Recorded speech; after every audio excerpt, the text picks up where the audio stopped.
नमस्कार, स्वागत है आप सभी का डीआरएस इनसाइट्स के आज के प्रोग्राम में। करने जा रहे हैं हम शेयर्स की बात अपनों के साथ। और जैसा कि आप देख सकते हैं स्क्रीन पर, आज हमें ज्वाइन कर चुके हैं पीएचडी कैपिटल के founder mister Pradeep Haldar.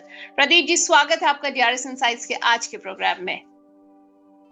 Thank you Neha ji for having me on your show. And good evening आपको एंड आपके सारे व्यूअर्स को। प्रदीप जी, 2025 बहुत ही चुनौतियों भरा साल रहा मार्केट के हिसाब से अगर कहा जाए। पर कहते हैं भाई, जो बीत गया सो बात गई। अब बात करेंगे 2026 की। नया साल 2026 में कौन से ऐसे सेक्टर्स हैं और कौन से ऐसे स्टॉक्स हैं जो मचाने जा रहे हैं धमाल। इसी पर है आज का हमारा शो। हम प्रदीप जी से जानेंगे उनकी राय इस पर और उनकी पूरी इनपुट्स। तो प्रदीप जी, अगर हम सबसे पहले बात करें, अगर एक मोटा मोटा सेक्टर वाइज, तो सबसे पहले अगर आप देखते हैं कि आप कौन सा ऐसा सेक्टर है जो सबसे प्रॉमिसिंग लग रहा है आपको आने वाले न्यू ईयर 2026 में। देखिए सेक्टर तो ऐसे बहुत सारे हैं लेकिन जो खास सेक्टर है वो मुझे निफ्टी मेटल इंडेक्स लग रहा है। अगर हम ओके। निफ्टी मेटल इंडेक्स देखेंगे, आज का भी क्लोजिंग आया ऑलमोस्ट 10,789 के आसपास। एंड मुझे लग रहा है कि कहीं ना कहीं इसमें और तेजी कंटिन्यू हो सकता है। अगर हम चार्ट में भी जाके देखते हैं, डेली चार्ट में, वीकली चार्ट में, इनफैक्ट मंथली चार्ट में, तीनों टाइम फ्रेम के हिसाब से ही ब्रेकआउट लगाया था। सो मुझे लगता है कि निफ्टी मेटल इंडेक्स अभी भी जो है, जितना हम देख रहे हैं कि जिस तरीके के कमोडिटी का प्राइस भी ऊपर जा रहा है, तो थोड़ा बहुत प्रॉफिट बुकिंग आ सकता है। लेकिन पूरा 2026 का अगर मैं एक ओवरऑल व्यू में देना पसंद करूंगा तो निफ्टी मेटल अभी भी करेंट जोन से मुझे लगता है कि एटलीस्ट 20 to 25% रैली होना overall Nifty okay. Metal index बाकी है। और इसी निफ्टी मेटल इंडेक्स में से एक स्टॉक रहेगा, वो रहेगा टाटा स्टील। टाटा टाटा स्टील आप कह रहे हैं? यस, टाटा स्टील का चार्ट बहुत ही प्रोमिनेंट है। और रिसेंटली हम देखेंगे एक डबल प्रदीप जी, टॉप आप क्या चार्ट। स्क्रीन शेयर कर पाएंगे अपनी चार्ट, अगर हम देखना चाहें? अभी तो सेटअप नहीं है तो शेयर हो नहीं ओके, पाएगा। कोई बात फिलहाल नहीं। मैं अलग डिस्प्ले में देख रहा हूँ, मेरा जी जी। कैमरा सेटअप है। ठीक है। ओके। ओके। सो अगर हम चार्ट में देखेंगे तो चार्ट में मोटा मोटा टाटा स्टील ऑलमोस्ट 172 के आसपास का क्लोजिंग आया है। जी।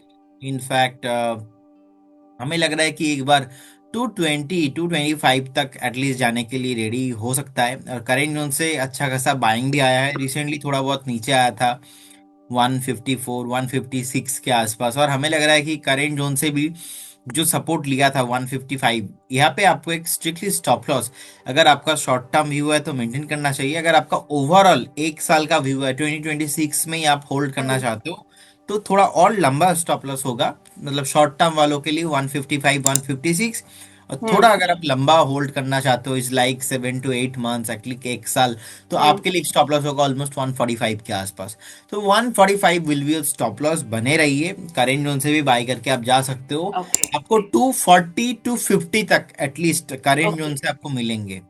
ओके। और सेकंड और एक स्टॉक रहेगा। तो प्रदीप जी, आप कह रहे हैं कि इसमें एंट्री अभी करी जा सकती है और आपने लॉन्ग टर्म और शॉर्ट टर्म दोनों के स्टॉप लॉस आपने दे दिए।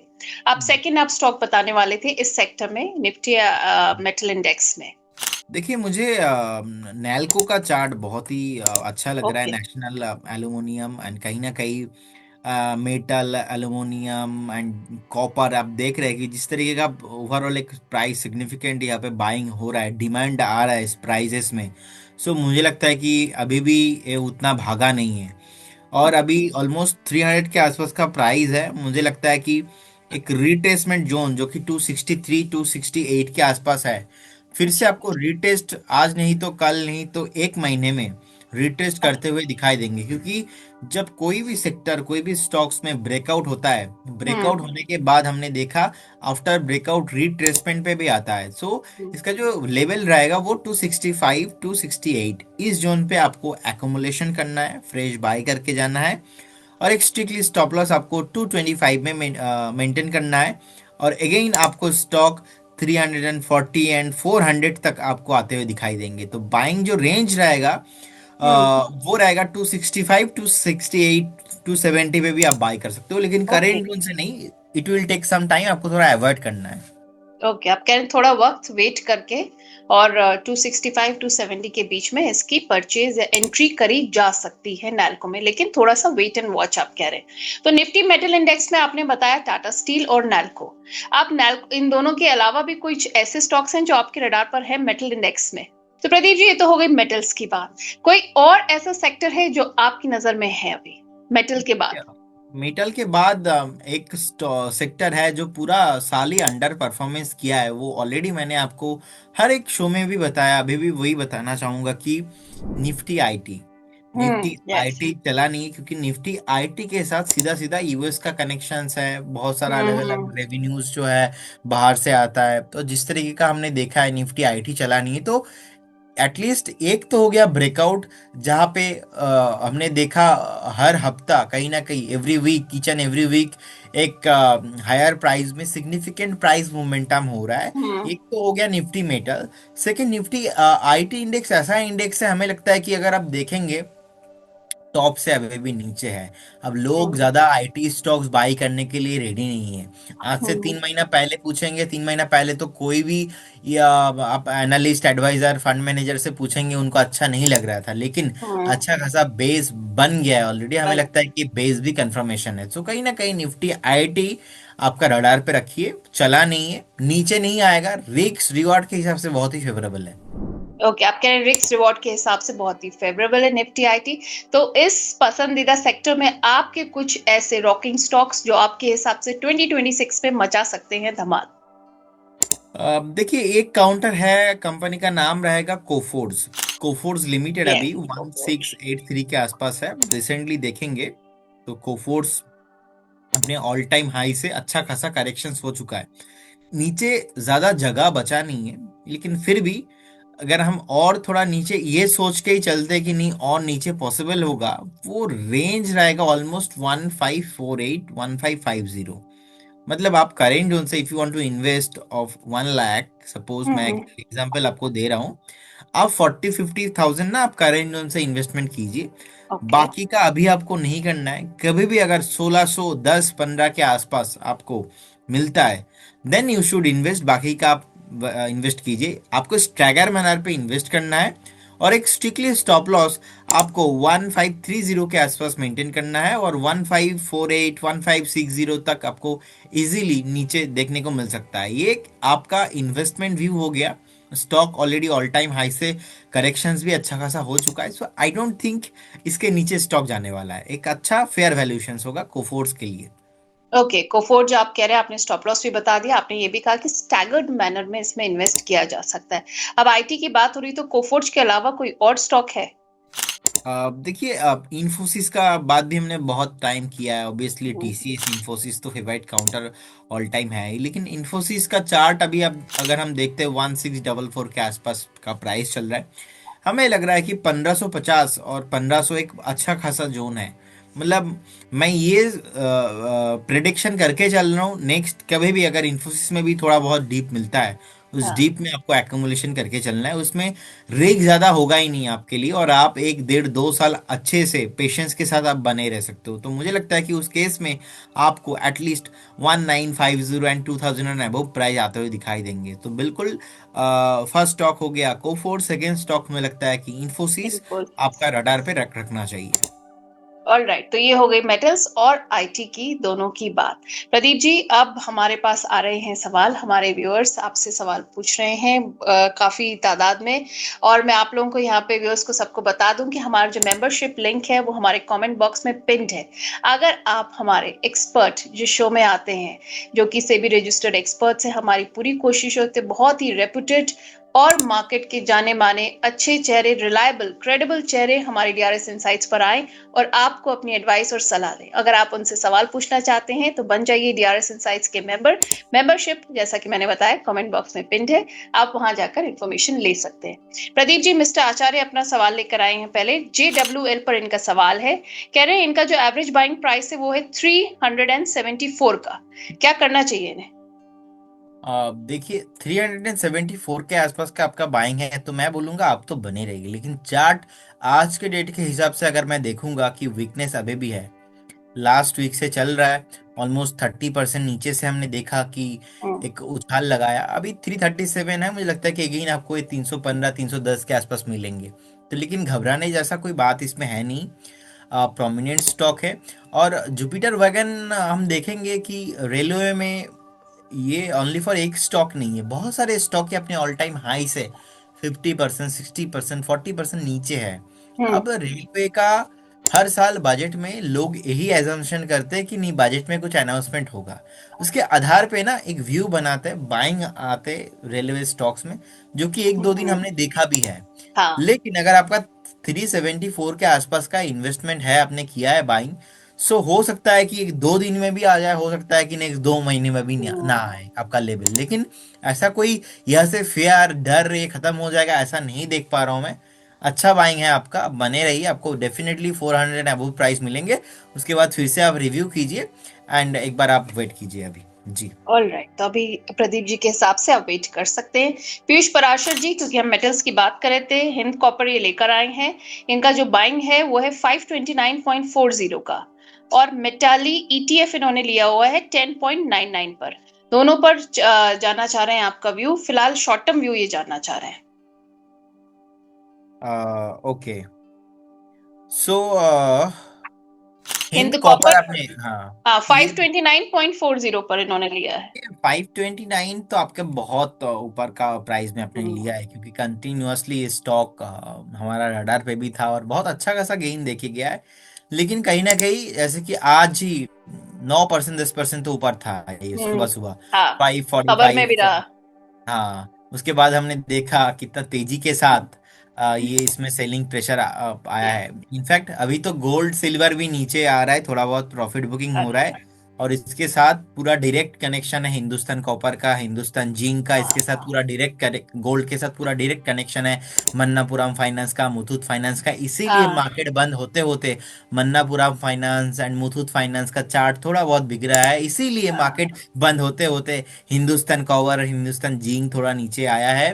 क्योंकि जिंक का दाम कमोडिटी के साथ इसका बहुत कोरिलेशंस होता है। तो आप ना एटलीस्ट वो चेक कर लीजिए, देख लीजिए कि आपके लिए क्या ये एक राइट चीज होगा होल्ड करना, नहीं तो आप एग्जिट करके जा सकते हो। जी। ओके, तो ये हो गई आपको इनका ऊपर पर राय। नीरज गर्ग जी हैं, कह रहे हैं टाटा कैपिटल मेरे पास है 346 पर। तो कह रहे हैं स्टॉप लॉस इन्होंने लगाया है 330, सजेशन मांग रहे हैं आपका। देखिए टाटा कैपिटल में एक बहुत ही बढ़िया पैटर्न हमने देखा है, 330 के ऊपर स्टॉक जैसे ही आया, थोड़ा बहुत रैली इसमें आया था, आईपीओ हाई का ब्रेकआउट है। आज थोड़ा नर्वस है मार्केट, ओवरऑल सेलिंग प्रेशर ज्यादा था, इसके वजह से थोड़ा बहुत नीचे आया है। अब हम्म। स्टॉप लॉस को ना थोड़ा रिवाइज कीजिए, क्योंकि आप देखिए कल का भी मार्केट एक्सपायरी का दिन है और कहीं ना कहीं ईयर एंडिंग है, वॉल्यूम कम है इस टाइम पे, तो इसी वजह से थोड़ा बहुत हल्का होते हुए दिखाई दे रहा है। स्टॉप लॉस को रिवाइज करके ना आप 320 के आसपास मेंटेन कीजिए, ये आपके लिए एक बढ़िया स्टॉप लॉस हो जाएगा और बने रहिए, फंडामेंटल अच्छा है। मुझे लगता है कि अगर 320 को नहीं ब्रेक करता है, आपको अगेन 400 तक रैली कंटिन्यू हो सकता है।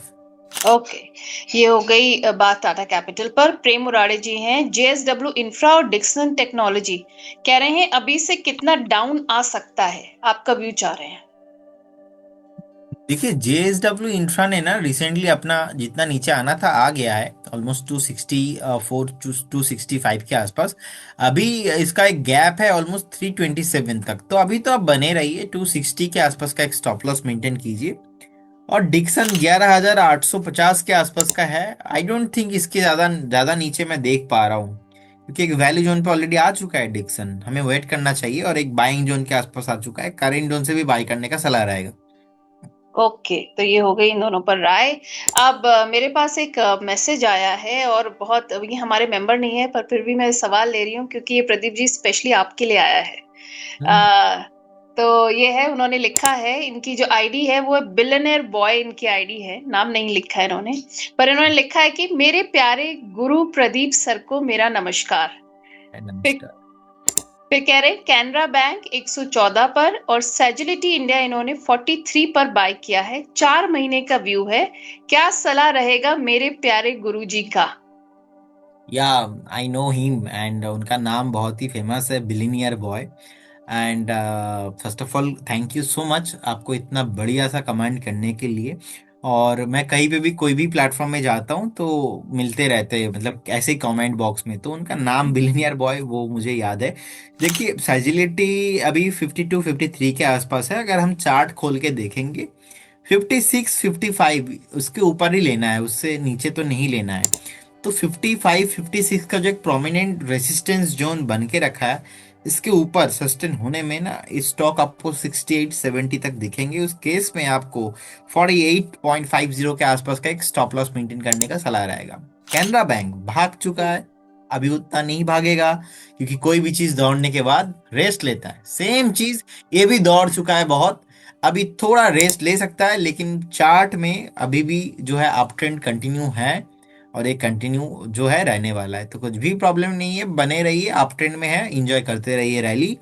कुछ भी थोड़ा बहुत नीचे आता है वो एक एवरेज या तो बाइंग अपॉर्चुनिटी होगा न्यू लोगों के लिए। ओके, तो आप कह रहे हैं बाइंग अपॉर्चुनिटी हो सकता है नए लोगों के लिए। प्रदीप जी, एफआईआईस को लेकर बहुत लोगों के मन में दुविधा है, सवाल हैं, जो लगातार क्या कहते हैं एग्जिट हम लोग देख रहे हैं उनकी तरफ से हो रहा है, तो ये क्या सिर्फ ईयर एंड का है या फिर नए साल में आएगी बाहर? देखिए ये सारा ना एक मीडिया का जो है व्यू है कि नहीं न्यू ईयर्स में आ जाएंगे एफआईआई फिर से लौट के। ऐसा मुझे लगता नहीं कि इजीली होगा, क्योंकि अच्छा। ट्रेड डील आज तक हुआ क्या, नहीं हुआ। लेकिन आप देखेंगे अलग अलग जगह पे डिस्कशन हो रहा है, मतलब मैं कल ही एक न्यूज खबर देख रहा था, मतलब कल ही हो जाए ट्रेड डील, सिचुएशन ही ऐसा माहौल क्रिएट कर रहा है। तो ये ऐसा माहौल क्रिएट करने पे ना ट्रेड डील नहीं होगा। सेकंड हम्म। थिंग, आप एफआईआई के लिए कर क्या रहे हो? आपको उनको extra extra regulation, over regulations है, उसके बाद टैक्स भी ज्यादा देना पड़ रहा है रुपीस भी ऑल टाइम लोस के आसपास आ चुका है, ट्रेड डील भी हुआ नहीं है, एंड कहीं ना कहीं इंडिया के ऊपर भी प्रेशर है। इसके वजह हम्म। से देखिए मोदी जी अलग अलग कंट्रीज में जा रहा है, अलग अलग देशों के साथ डील कर रहा है, लेकिन अमेरिका के साथ अभी कोई ट्रेड डील हो नहीं पा रहा है, एफआईआई नहीं आ रहा है। अब दिसंबर का टाइम भी था, and second thing there are lot of factor की ओनली फॉर दिसंबर नहीं है, इनका ट्रेंड बहुत पहले से चलते आ रहा है। एक दिन ऐसा आप कंटिन्यूअसली 7 दिन नहीं दिखा सकते मार्केट में। मैं ये आपके नॉलेज के लिए भी कह रहा हूँ, आप देख नहीं पाएंगे लगातार जिस दिन 7 दिन एफआईआई बाई करेंगे इंडिया में, चाहे वो 500 करोड़ों की ना हो एवरीडे बाइंग, उस दिन समझ जाना ये ट्रेंड बदल गया है। लेकिन 7 दिन अभी तक लास्ट कुछ महीनों में लगातार बाइंग नहीं हुआ है, इसका मतलब ट्रेंड अभी भी खराब है। अब ये मैं थोड़ा खुल के आपको एक्सप्लेन इसलिए कर रहा हूँ क्योंकि एक्सप्लेनेशन का ही बात है, लग जाए और थोड़ा 5 मिनट मैं हूँ आपके साथ आज, कोई प्रॉब्लम नहीं है। मैं बस एक्सप्लेन करना लोगों को समझना बहुत इंपॉर्टेंट है उनके लिए। अब देखिए यहाँ पे क्या फैक्टर हो जाता है ना, हमको चाहिए डिस्कशन करना, हम लोग डिस्कशन कर रहे हैं, लेकिन जो मेन फैक्ट है वो डिस्कशन करने में बदलता नहीं है।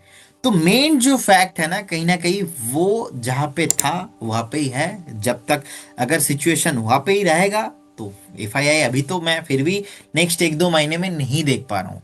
अगर बजट में कुछ गवर्नमेंट ऑफ इंडिया की तरफ से कुछ प्रोमिस होता है, थोड़ा बहुत एफआईआई के लिए बेनिफिट होगा, अगर ऐसा चीज होता है, तो फिर मुझे लगता है कि एफआईआई के लिए मैं सिंपल, मैं किसी के साथ क्यों रहूंगा अगर मुझे बेनिफिट ही नहीं है। तो दुनिया बहुत सेल्फिश है। तो अरे यार, रही बात एफआईआई के, एफआईआई आएंगे ही क्यों?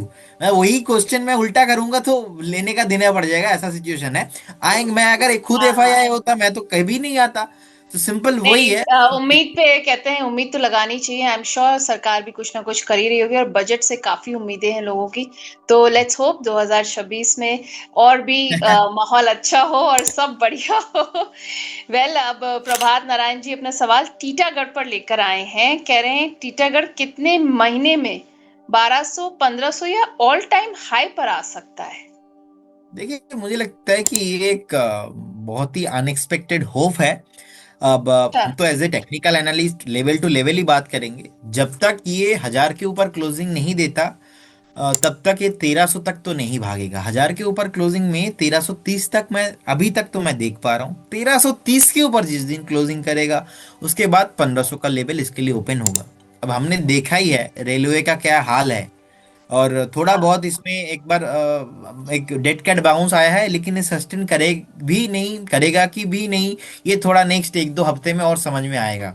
तो ओ। फिलहाल अभी तो आप बने रहिए, लेकिन नियर टाइम पे तो नहीं आने वाला, इट विल टेक टाइम, हो सकता है कि 6 महीना 1 साल और लगेगा।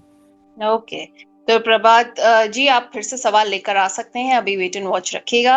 हमजा जी कह रहे हैं कि भाई प्रदीप सर ये बताइए, एंट्री करने के लिए जीएमडीसी और भारत वायर्स इस समय सही है या नहीं? देखिए जीएमडीसी बेसिकली अभी 597 के आसपास है। आप बाइंग करने का बहुत ही परफेक्ट जोन पे है, लेकिन फिर भी मार्केट है, अप डाउन्स रहता ही है। स्टागर मैनर पे कीजिए, यहाँ पे थोड़ा कीजिए, और नीचे अगर 550 तक कभी भी एक डिप मिलता है, उस डिप में कीजिए बाइंग। ओके। और सेकंड स्टॉक क्या बताया मैम आपने? इन्होंने पूछा भारत वायर्स। ओके। सो अभी 140 184.90 के आसपास का क्लोजिंग आया है। हमें लगता है कि एक बार ना 235 240 इसके ऊपर क्लोजिंग होना बहुत इंपॉर्टेंट है। जब तक ये नहीं आएगा, कुछ भी मोमेंटम में हम ट्रस्ट नहीं कर सकते, और हर एक उछाल में sell sell sell on rise view ही रहेगा मेरा। सो इसमें मुझे लगता है कि आपका व्यू अभी भी इसमें नेगेटिव ही रहना चाहिए, और फ्रेश बाइंग तो नहीं करना चाहिए, अवॉइड करना चाहिए। अगर किसी का ऊपर का बाइंग है तो कभी भी उछाल में आप बेचने का प्लान कीजिए।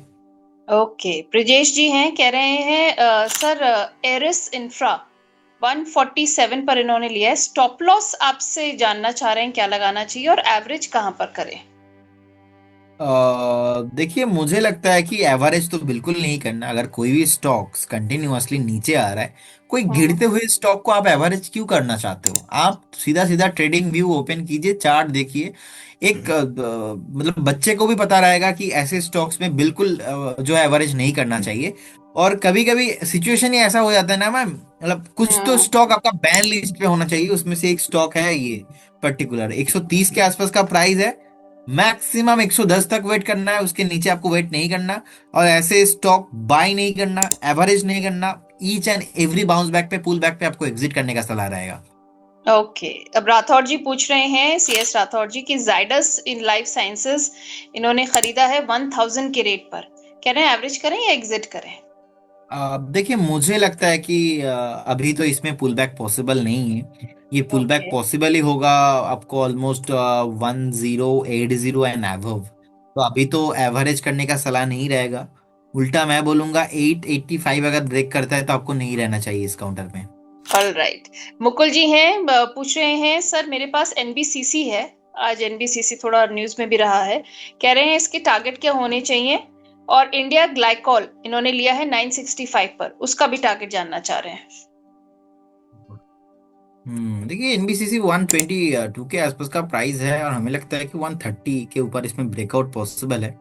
आप बने रहिए, 130 क्रॉस होने पे ना इसमें 200 तक जाने का मोमेंटम पॉसिबल होगा। उस केस में आपको 115 के आसपास का आपको एक स्टॉप लॉस मेंटेन करना चाहिए। और इंडिया ग्लाइकॉल्स में अभी बने रहिए, अगेन आपको 1250 एंड अबव का न्यू ऑल टाइम हाइस आपको मिलेंगे, होल्ड करने का सलाह रहेगा।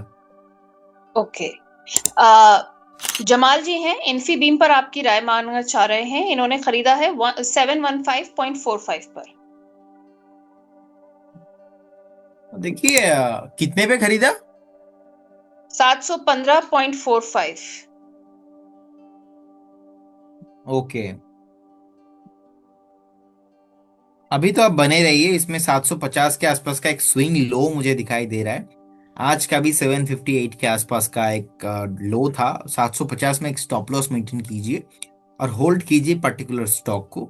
It will go at least up 58 70 तक जाने के लिए रेडी हो रहा है। बाद में एक बार रिव्यू जरूर कीजिए जी। ओके।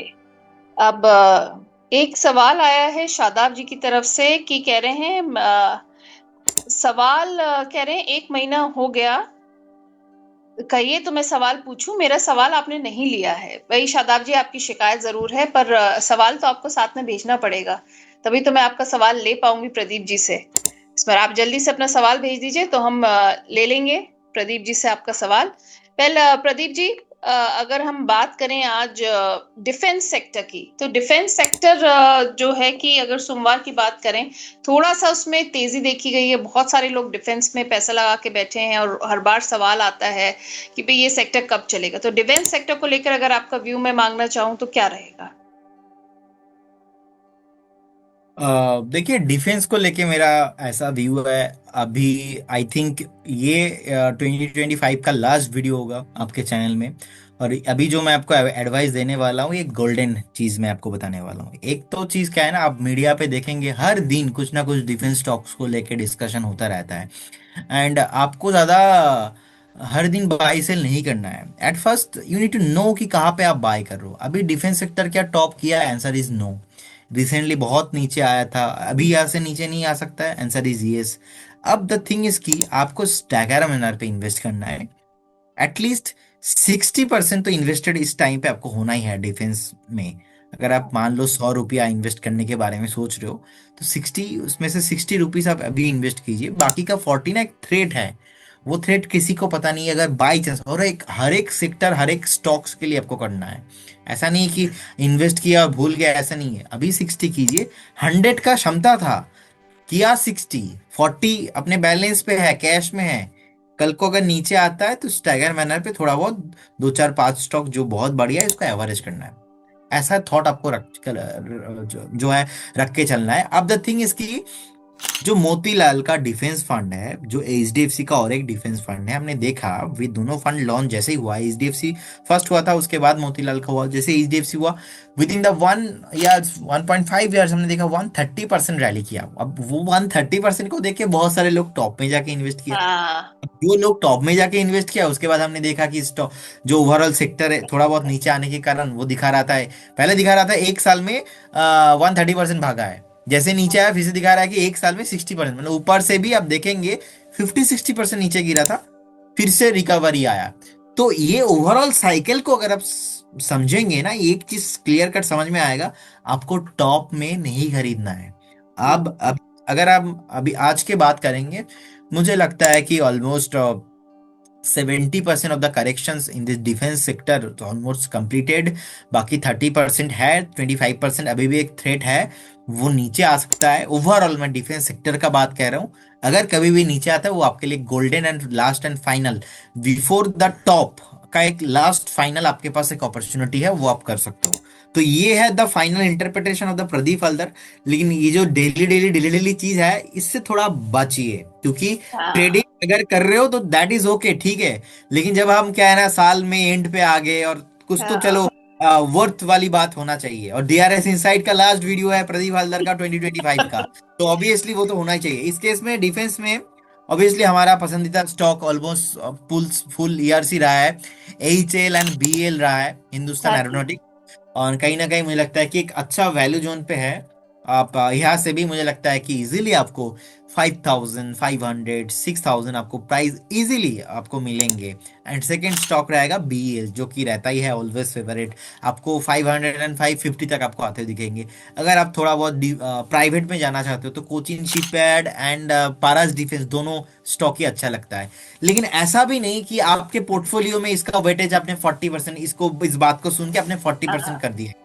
वो नहीं होना चाहिए। ओवरऑल आपका पोर्टफोलियो का 7 to 8% आपको करना चाहिए, आपको वेटेज रखना चाहिए। आप सोचिए, ओवरऑल पोर्टफोलियो का 7 to 8% अगर आपका डिफेंस में होता है, उसके बाद भी मैंने जो अभी अभी अभी आपको मैंने अभी बताया कि आपका एक टॉप में जाके आपको बेचना है, उससे पहले बेचना नहीं है, रिस्क ही खत्म हो गया मार्केट से आपका। सो हाँ। अगर आपका थॉट ऐसा है, तब जाके आप मार्केट पे पैसा बना सकते हो। अदरवाइज डेली आप ढूंढते रहेंगे, कुछ नहीं होने वाला। वेल, डिफेंस को लेकर 2026 के लिए प्रदीप जी ने बता दिया आपकी स्ट्रैटेजी क्या होनी चाहिए, क्या परसेंटेज वाइज आपको करना है, किस तरीके से आपको इन्वेस्ट करना है स्टैगर्ड मैनर में, एंड ओवरऑल पोर्टफोलियो का परसेंटेज भी डिस्कस कर लिया, और तो और बता भी दिए कौन से स्टॉक्स उनके हिसाब से सही चलने वाले हैं। तो आप इस एडवाइस को देख सकते हैं। और अब सवाल आ गया है हमारे पास बरनाली जी का। कह रहे हैं KIOCL इन्होंने 350 में बाय किया है, टारगेट आपसे जानना चाह रहे हैं क्या रहेगा। 350 में अगर आपका बाइंग है तो होल्ड कीजिए। अभी स्टॉक आपको थोड़ा और मोमेंटम आते हुए दिखाई देंगे। 3 महीने का व्यू रखिए, आपको स्टॉक ऑलमोस्ट 525 530 तक आपको मिल सकता है। तो होल्ड करने का सलाह रहेगा। स्ट्रिक्टली स्टॉप लॉस ऑफ 300 पे मेंटेन कीजिए। ओके। अब शादाब जी अपना सवाल लेकर आ गए हैं। आई एम श्योर शादाब जी अब आपकी शिकायत दूर हो जाएगी। नेटवेब टेक्नोलॉजीज और HBL पावर कह रहे हैं इसमें एंट्री करने का ये सही वक्त है या नहीं। देखिए, नेटिव टेक्नोलॉजी तो अभी 3078 के आसपास है। थोड़ा और वेट कीजिए, आपको 2950 एंड 2900 के आसपास प्राइस मिल सकता है। क्योंकि जिस तरीके के ये पुल बैक आया था, पुल बैक फेल हुआ है, तो अभी तो आप वेट करके जाइए, थोड़ा नीचे खरीदना है। सेकंड आपने कौन सा स्टॉक बताया? नेटवेब टेक्नोलॉजीज था और HBL power. Sorry, HBL power जैसे कोई भी स्टॉक मैं ट्रैक नहीं करता हूँ। ओके। अब एलएसजी अपना सवाल लेकर आए हैं जेएसडब्ल्यू स्टील पर। इन्होंने खरीदा हुआ है 1095 पर। टारगेट और स्टॉप लॉस दोनों आपसे जानना चाह रहे हैं, और आइनॉक्स ग्रीन भी पूछ रहे हैं 255 पर इन्होंने खरीदा है, क्या अभी भी होल्ड करें?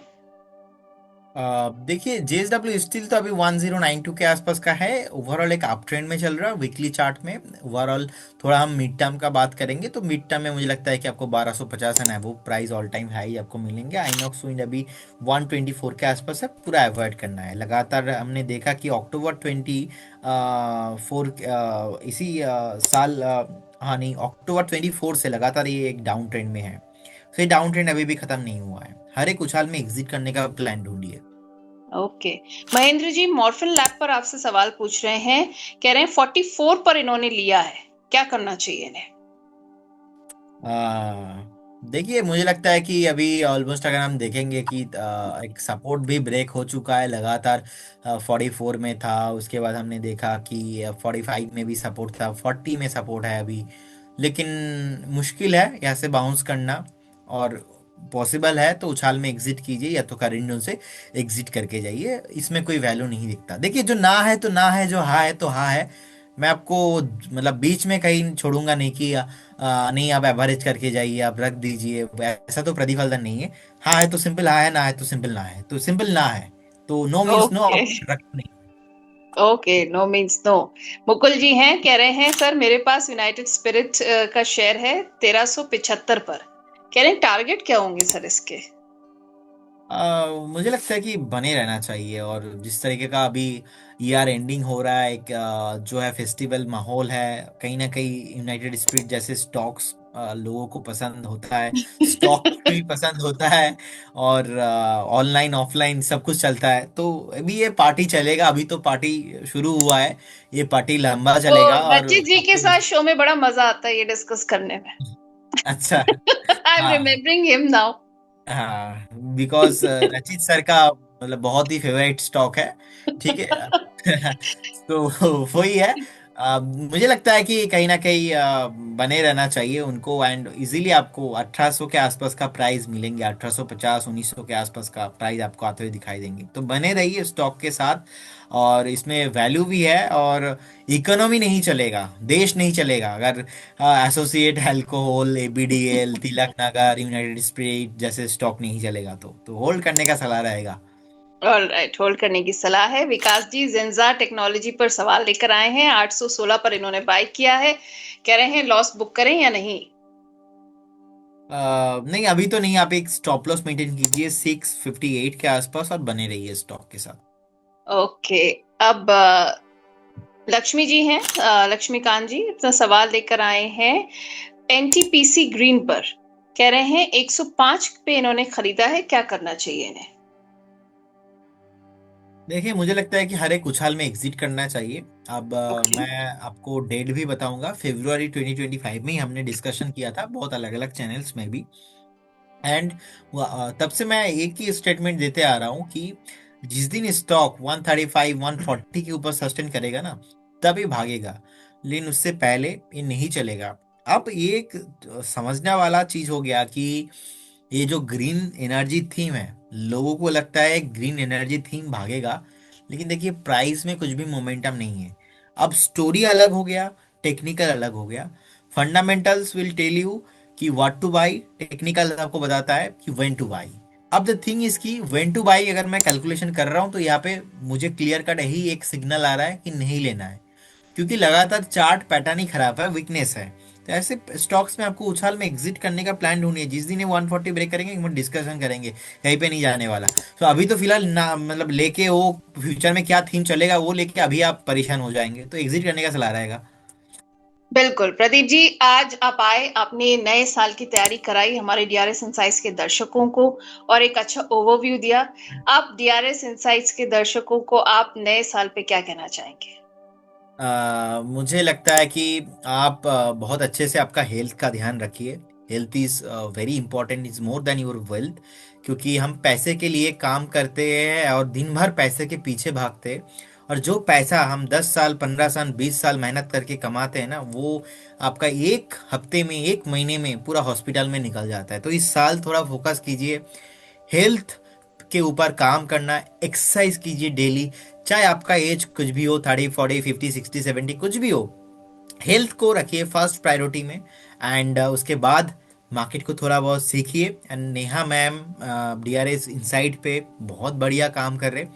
मैं भी अलग अलग चैनल पे छाया हुआ हूँ, बहुत बढ़िया काम कर रहा हूँ। तो मुझे भी फॉलो करते रहिए, और हम ट्राई करेंगे इस साल और बेटर कंटेंट जो है बिल्कुल। देने का। और मैं भी खुद को रेगुलर बेसिस पे अपडेट कर रहा हूँ, क्योंकि जो लोगों ने भरोसा किया है, जो लोगों ने ट्रस्ट किया है, अभी लोगों का एक्सपेक्टेशन बहुत ज़्यादा है, तो इसके लिए अभी पढ़ाई भी मुझे बहुत ज़्यादा करना पड़ रहा है। बिल्कुल। And I wish you best of luck Neha ma'am, आपको एंड डीआरएस थैंक इनसाइट के सारे मेंबर्स को। एंड पैसा बन जाएगा, कोई प्रॉब्लम नहीं, हेल्थ का ध्यान रखिए, बाकी तो पैसा हम आएंगे और बनाते रहेंगे आपका। वेल प्रदीप हल्दर जी, आपको भी डीआरएस इनसाइट्स की पूरी टीम की तरफ से आपको और पीएचडी कैपिटल के सब लोगों को हमारी तरफ से न्यू ईयर 2026 की बहुत बहुत शुभकामनाएं। आपका साथ हमेशा डीआरएस इनसाइट्स के साथ रहा है, और एक बात जो आपकी और हमारी मैच करती है कि वो है क्रेडिबिलिटी। हम लोग उसके साथ समझौता नहीं करते, हम लोग ऑथेंटिसिटी के साथ समझौता नहीं करते, जल्दी में नहीं है हम हैं सच के साथ, और सही तरीके से ही काम करने में विश्वास रखते हैं। एंड थैंक यू उस पूरी राह में एक बहुत बड़ा सपोर्ट बनने के लिए डीआरएस इनसाइट्स का। बहुत बहुत धन्यवाद मैम आपको भी। एंड एक डिस्क्लेमर देना था final. Investment and securities market are subject to market risk. जितने भी स्टॉक्स को लेके मैंने बात किया है, कोई भी स्टॉक्स में मेरा या हमारे कंपनी का कुछ भी फिनेंशियल इंटरेस्ट नहीं होता, and no conflict of interest. ऐसा ही कॉल हम बहुत सारे हमारे क्लाइंट हैं उनको भी देते रहते हैं कि हो सकता है कि उनके पोर्टफोलियो में हो, हमारे पोर्टफोलियो में नहीं है। स्टॉक मार्केट पे कुछ भी गारंटी नहीं होता, पास्ट परफॉर्मेंस फ्यूचर में इंडिकेट नहीं होता। जब भी आप इन्वेस्टमेंट कीजिए, कहीं लिए आपका जो पर्सनल फाइनेंशियल एडवाइजर है उनसे जरूर सलाह लीजिए, उसके बाद ही निवेश कीजिए। बहुत बहुत धन्यवाद, thank you so much. Thank you so much Pradeep ji for being part of the show. And thank you to all our viewers. जैसा कि मैंने कहा, अगर आप डीआरएस इनसाइट्स के मेंबर बनना चाहते हैं और हमारे सारे अच्छे अच्छे जो एक्सपर्ट्स आते हैं, एडवाइस देते हैं, उनसे अपना सवाल पूछना चाहते हैं, उनकी राय लेना चाहते हैं, तो आप हमारा जो मेंबरशिप का लिंक है वो कमेंट बॉक्स में पिंड है। और अगर आप डीआरएस सपोर्ट मेंबर बनते हैं तो हमारे व्हाट्सएप पे मैसेज के जरिए आपको मिलेगा पूरा सपोर्ट, पूरा पोर्टफोलियो रिव्यू कराने का मौका मार्केट एक्सपर्ट के द्वारा ही। तो फिर देर किस बात की, जल्दी से ज्वाइन करिए डीआरएस इनसाइट्स की सपोर्ट मेंबरशिप, और जल्दी से बन जाइए डीआरएस इनसाइट्स की मेंबर्स फैमिली का एक हिस्सा। Thank you so much for watching. नमस्कार।